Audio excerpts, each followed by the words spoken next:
Hello guys, welcome to JSSC classes. अभी जो JSSC CGL में जो नागपुरी का सिलेबस वायरल हुआ है तो उसमें आपको शिष्ट साहित्य में एक कहानी पढ़ना है, मांदी। ओके, तो इस कहानी का आज हम लोग हिंदी अनुवाद देखने जा रहे हैं और इसका आप लोग को एमसीक्यू भी कराया जाएगा। ओके, और नोटिफिकेशन जैसे ही आ जाएगा, अगर सिलेबस चेंज होता है तो सिलेबस के नोटिफिकेशन आने के एक सप्ताह के अंदर ही आप लोग को इसका पूरा सिलेबस का एमसीक्यू नोट्स प्रोवाइड कराया जाएगा। ओके, तो हम लोग कहानी को शुरू करते हैं। कहानी का नाम है मांदी। ओके, अब मांदी क्या है आगे आपको समझ में आएगा। इस कहानी के लेखक कौन है तो उमेश नंद तिवारी, आपको याद रखना है मांदी उमेश नंद तिवारी। शुरू करते हैं।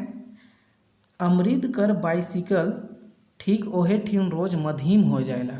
अमृत लड़का है, ठीक है, तो उसका जो बाईसाइकिल है वह ठीक ओहे ठीन मतलब उसी जगह पे, ओहे ठीन उसी जगह पे रोज मधीम हो जाएला मतलब धीरे हो जाता है। एक जगह है वहाँ पे उसका साइकिल जो है वह धीरे हो जाता है।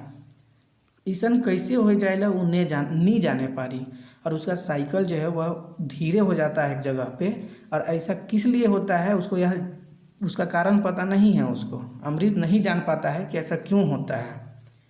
ओहे ठीन आंबा रुख कर हेठे बैठल बुढ़िया के देख के ओकर गोड़ पाइडिल में जोर नहीं लगाए पारेला।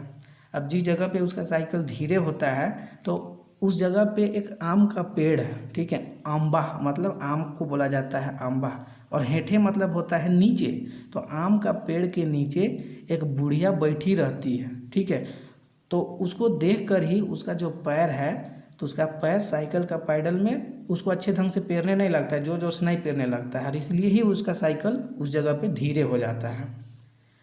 आज 10-15 बछर से वह सिलसिला चालू है, और यही सिलसिला जो है यह 10-15 सालों से चल रहा है। कई दिन नौकरी तेहे पानी बरसात में उके जाए खुबे।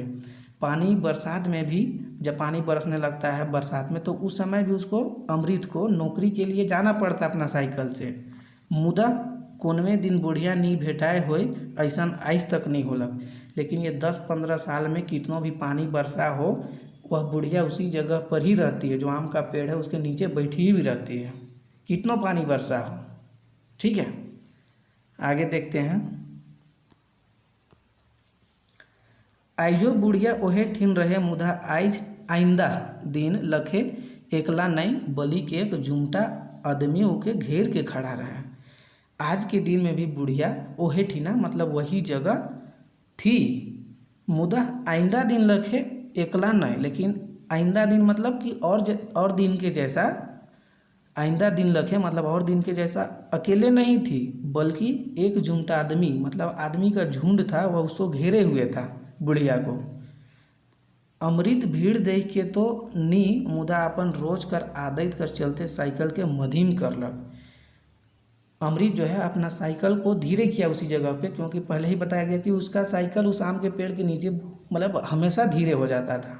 तो यहाँ पे बोला जा रहा है कि अमृत भीड़ देख के नहीं, कि अमृत जो है वो जो बुढ़िया के चारों तरफ जो भीड़ लगा हुआ था उस भीड़ को देख के अमृत अपना साइकिल को धीरे नहीं किया, लेकिन हर दिन के तरह जैसे उसका उस जगह पे साइकिल धीरे हो जाता था तो हर दिन की तरह उसका साइकिल धीरे हो गया, या अपना साइकिल को वह धीरे किया। तले फिन खड़ा कर के भीड़ के टायर के हुलकलक। बुढ़िया एकदम निशब्द शांत रहे ओहे अम्बा गछ में ओठंगल।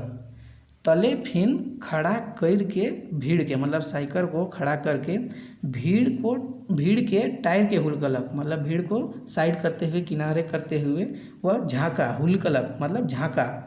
बुढ़िया एकदम निशब्द शांत रहे मतलब कोई हलचल नहीं था, कोई बोलचाल नहीं था बुढ़िया का, एकदम निशब्द थी, शांत थी, कोई हलचल नहीं था। वह अम्बा गछ में उठंगल, और वही उसी अम्बा गछ में उठगी हुई थी, टेक लगा के उठगी हुई थी, निशब्द एकदम शांत। सिपाही जुमल आदमी के भगाए जुगुत में लागल रहे, और सिपाही लोग जो आदमी का जो झुंड था तो उन लोगों को भगाने का उपाय कर रहे थे। जाइए जाइए क्या तमाशा है, सिपाही लोग सबको बोल रहे थे कि यहाँ से जाइए जाइए क्या तमाशा है। एहो ससुरी के यही जा भेटालस। ससुरी मतलब लोग अपना गुस्सा निकाल रहा है, गुस्सा में ये शब्द बोला जाता है नागपुरी में। तो सिपाही लोग बोल रहा है कि इस ससुरी को भी इसी जगह भेटाया, इसी जगह मिला। पुलवा पार रहतलस तो फजीहत ना रहे। अगर पुल के पार या रहती तो किसी तरह का दिक्कत नहीं होता। फालतू के दिनवा खराब कर दिलस, और ये बुढ़िया हम लोग का फालतू में दिन खराब कर दी। सिपाही मन खिजाल बड़बड़ात रहे, सिपाही लोग गुस्से में बड़बड़ा रहे थे।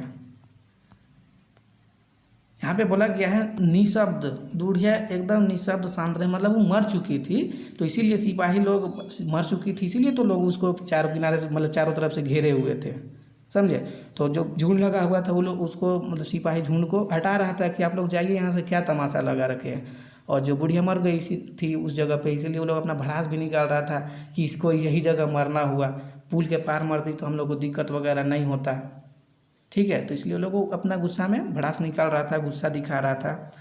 बुढ़िया के इस शौक से कोनो मतलब नहीं रहे, वो तो संसार कर पुल से पार हो जा रहे हैं। लेकिन बुढ़िया को सिपाही लोग से कोई मतलब नहीं था, उन लोग का बात उससे कोई मतलब नहीं था, क्योंकि वो मर चुकी थी, वो दूसरी दुनिया जा चुकी थी। और फ्रेंड्स, अगर वीडियो अच्छा लग रहा है तो लाइक शेयर जरूर कीजिएगा, क्योंकि आप लोग लाइक शेयर नहीं करते हैं, क्योंकि बहुत ही अच्छे ढंग से करवा रहे हैं और पूरा सिलेबस कंप्लीट करवाएंगे। करीब बछर एकन पहले कर बात है, मतलब वर्षों पहले का बात है। बछर मतलब बोला जाता है साल को, वर्ष को, तो सालों वर्ष पहले का बात है।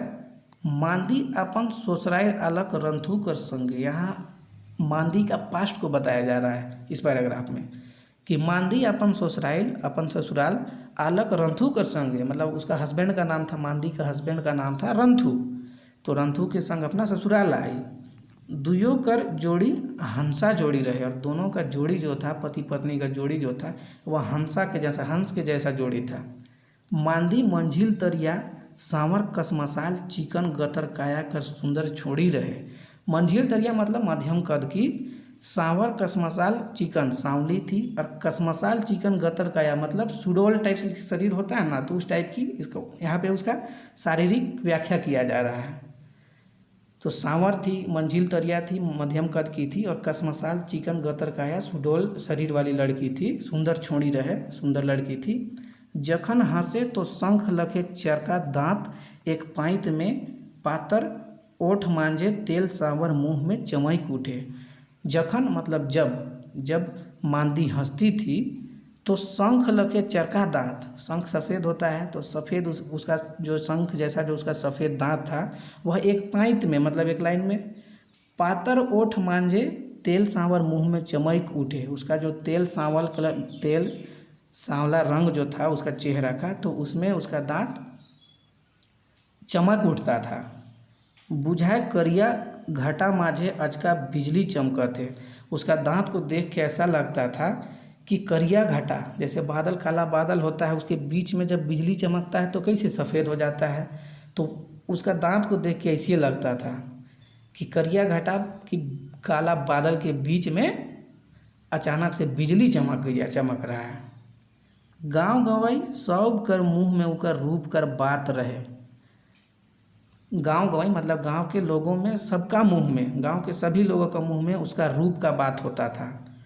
तो सोना में सुहागा तैर उकर गुनों कर बखान गोटा गांव करे। तो सोना में सुहागा बोला जाता है ये कि सोना में सुहागा तैर उकर गुनों कर बखान गोटा गांव करे, उसका जो गुण था मतलब अच्छी लड़की थी मांदी, तो उसका गुण का भी वर्णन होता था, उसका बारे में बोला जाता था। बखान मतलब वर्णन करना, ठीक है। तो उसका सुंदरता का तारीफ तो लोग करते ही थे, साथ में उसका गुण का भी तारीफ करते थे, गुण का भी लोग उसका वर्णन करते थे, बताते थे, बोलते थे। आप समझ सकते हैं सब सारे चीज़ को। आगे है, रंथुओ मांदी के जीवन संगी पाए के आपन के नसीबगर बुझत रहे। रंथु भी, मांदी का हस्बैंड जो रंथु है, वह भी मांदी को अपना जीवन संगी, अपना पत्नी पा करके अपने आप को एक नसीब वाला आदमी समझता था। मांदी रहबे करे रूप और गुण दुयों में अव्वल, मांदी रूप और गुण दोनों में अव्वल थी, मतलब रूप से भी बहुत अच्छी थी और गुण से भी बहुत अच्छी थी। तो ऐसी लड़की को पाके कोई भी अपने आप को नसीब ही समझेगा, नसीबगर ही समझेगा। रंथु दिन भर खैट के काम करे मांदी संगे, रंथु जो है यह दिन भर मांदी के साथ में मिल करके काम करता था। दुयो बेकैत निर्दंड कमाए खाए, ये दोनों है जो रंथू और मांदी ये दोनों निर्द्वंद कमाए खाए, मतलब निश्चिंत होकर कमाते खाते थे।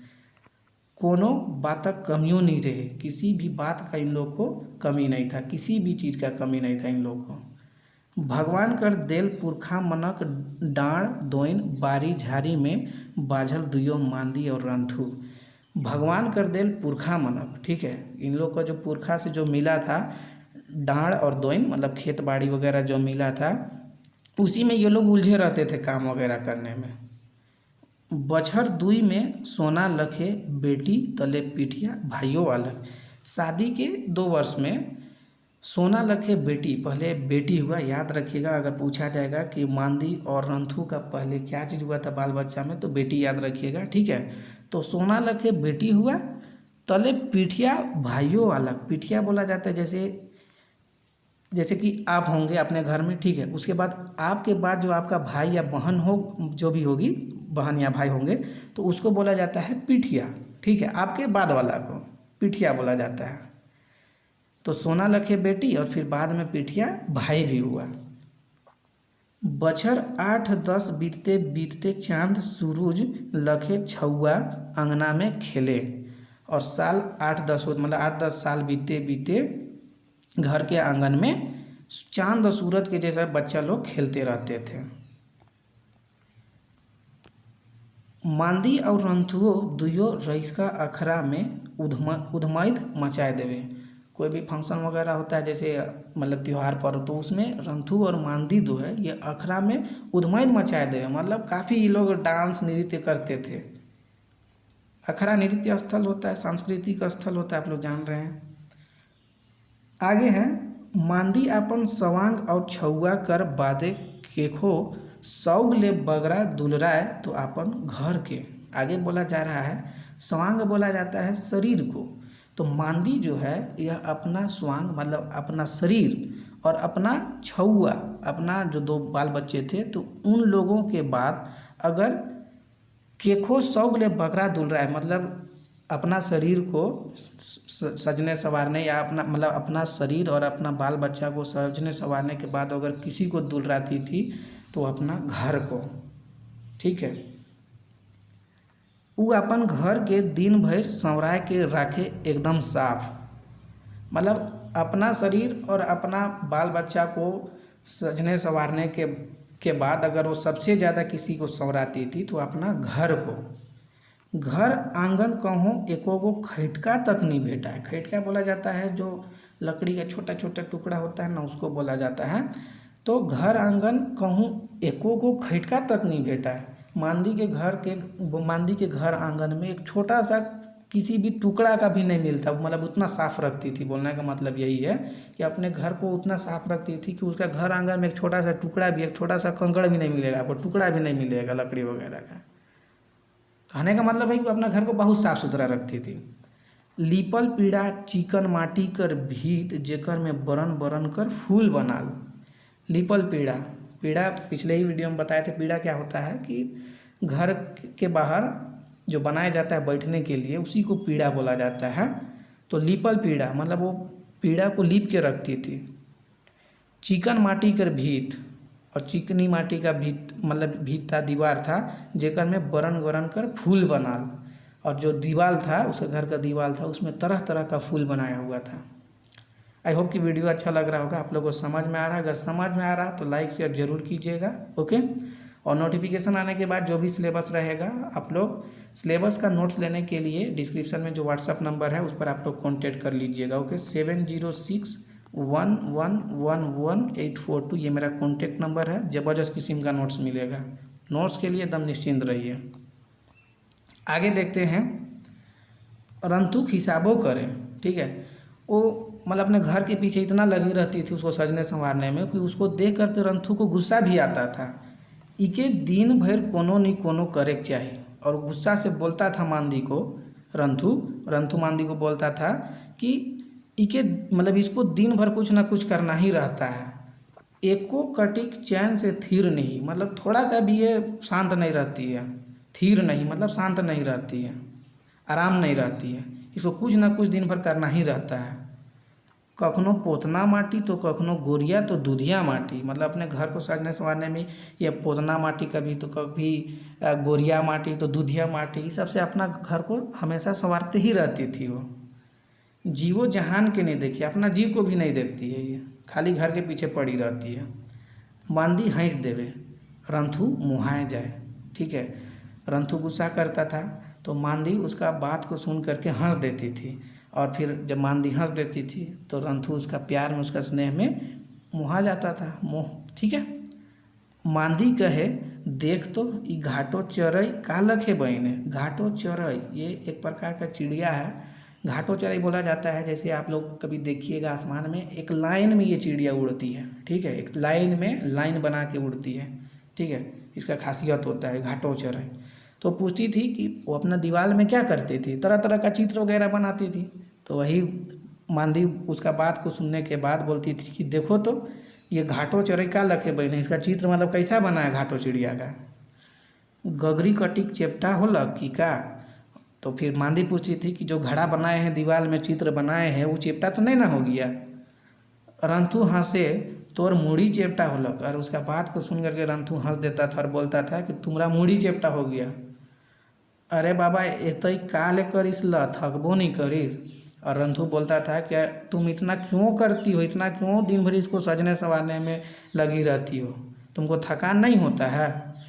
बुझाए ला मोरबे होले घरों के लेते जाबे, तुम इसको इतना सजाती संवारती हो कि लगता है तुम मरोगी तो इसको लेते जाओगी साथ में। मांदी एकला मुसैक देवे, और फिर रंथू का बात को सुन करके मांदी अकेले मुसक देती थी, हंस देती थी। रंथू कर हाथ से लूड़ा के लूट के फेंक देवे, और रंथू जो है उसका हाथ से लूड़ा को लूट करके फेंक देती थी। लूड़ा का होता है तो वही जो ये मतलब पुआल वगैरह या कपड़ा वगैरह जिसको बनाया जाता है पोतने उतने के लिए, है ना, मतलब घर उर को पोतने उतने के लिए, ठीक है, कलर वगैरह चढ़ाने के लिए, तो उसको लूट के फेंक देता था। रंथू फिन कन्हो गेलक मांदी घरक बंद फंदा में बाजलक। रंथू फिर किधर किधरों चला जाता था और मांदी घर का फंदा में बाजलक, मतलब उलझ जाती थी, घर के कामों में लग जाती थी, घर के काम में लग जाती थी। आगे है ठाव ओहे रहे मुदा समय बदल गेलक। दुनिया के नक्शा संगे मांदी रंथू कर गाँव कर नक्शा रूप चाइल चरित बदल गेलक। अब आगे बोला जा रहा है फ्यूचर का, फिर मतलब बाद का बात बोला जा रहा है, उन लोग का शादी उदी हो गया उसके बाद का बात बोला गया जा रहा है कि ठाव वहीं रहे, मतलब जगह वही था, मुदा समय बदल गया, लेकिन समय बदल गया। दुनिया का नक्शा संगे, दुनिया का नक्शा तो बदल गया, साथ में मांदी रंथू कर गांव का नक्शा रूप चाइल चरित बदल गया। दुनिया के बदलने के साथ साथ मांदी और रंथू का जो गांव का नक्शा था, उसका गांव का रूप चाइल था, वो सब बदल गया। जहाँ रहे मांदी कर घर बारी दोइन खेत खरिहान, वहाँ रहे ना बड़का बड़का आदमी बड़का बड़का घर में।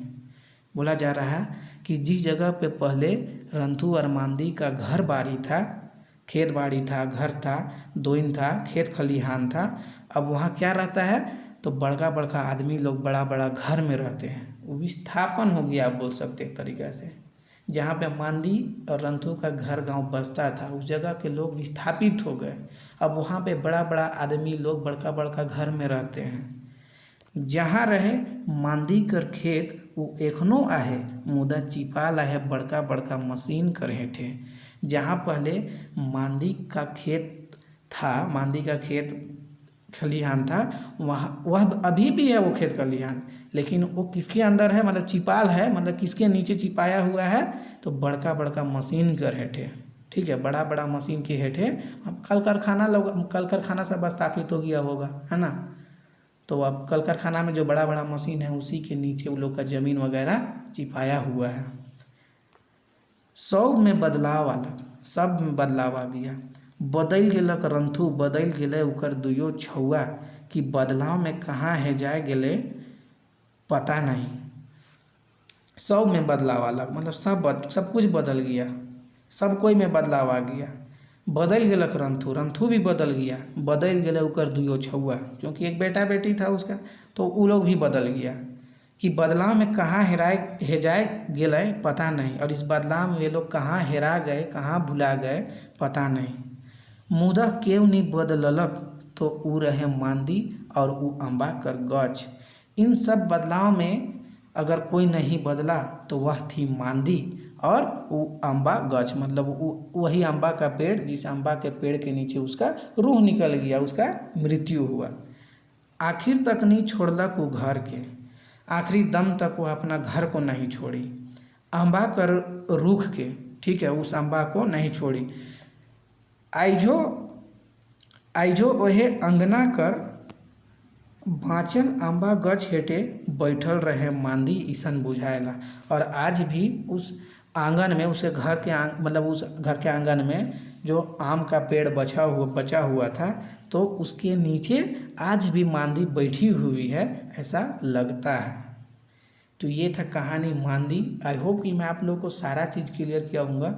अगर कहीं पे कुछ प्रॉब्लम भी आ सकता है, अगर मैं अच्छे से नहीं समझाने सकाऊँगा, तो आप लोग मुझे व्हाट्सएप पे भी मैसेज करके पूछ सकते हैं। ओके, तो ये था कहानी मांदी, बहुत अच्छे से समझा दिए। तो वीडियो को लाइक शेयर जरूर कीजिएगा। नेक्स्ट वीडियो में मिलते हैं, तब तक अपना ख्याल रखिए, पढ़ते रहिए। Thank you.